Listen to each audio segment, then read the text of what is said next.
මට ඉද අවස්ථාව ලබා දුන්නේ නැහැ නේ. ලාරා කිව්වා පමණයි ඔබ අනිත් පිටිකරුවන්ගේ නම් ප්‍රකාශ කළා. අනිත් වේගවත් පහලක් ඇතුළට ලකුණු 6ක්.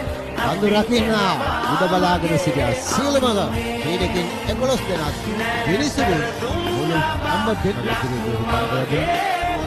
යලිතර පරිදිමයි යත්තාමත් වේ තවත් ලකුණු 6ක් ලබ්කට ඔෆ් ඩ්‍රයිව් පාරෙල්ල කරමින් ඒ ලකුණු 6 ලබා ගන්නේ කිසිසේත් සල්මන් අලියාගා තෝරා බේරා ගත්තේ අවසන් පන්දුවේ එකතුම පන්දුව වෙනසදා කොටලා යලිත ලකුණු 6ක් එයා හිතා ගන්නටත් බෑ අද දසුන් සානක රංගිරි දඹුලු ජාත්‍යන්තර ක්‍රීඩා පිටේ 4 විභාගයකම පැහැදිලිව ඒ තමයි ඔබේ සාමාන්‍ය විද්‍යාත්මක දක්වන්නේ වේග පන්දුවන්නට පන්දුවේ පහර දීමේ හැකියාව පසුගිය තරගදී දක පන්දියවන්නන් සලාප්සා වශයෙන් විකට ලබාගත කිව්වොත් ඒක දෙන්නේ නැහැ.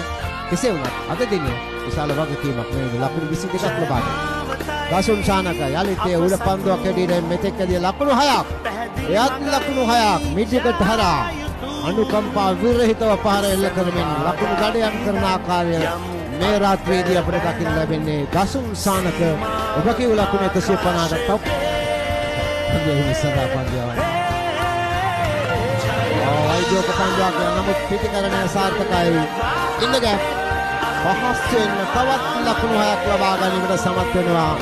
එයා ස්ක්වයර් ලොක් කිරීමක් කරන්න පන්දුව කෙලින්ම පිළිබිල 6 පහර 3ක් ලකුණු 18ක් ලබා ගැනීම මොහොමඩ් වසිම්ට තාමත් වටිනා වින්දනයක් ලබා දෙන ප්‍රේක්ෂකාගාරයේ අනුග්‍රහයෙන් තාමත් උද්‍යෝගික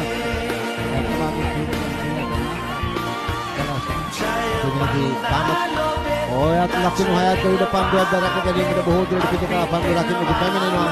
රැක ගන්නා මේ අවස්ථාවේදී ඒසේ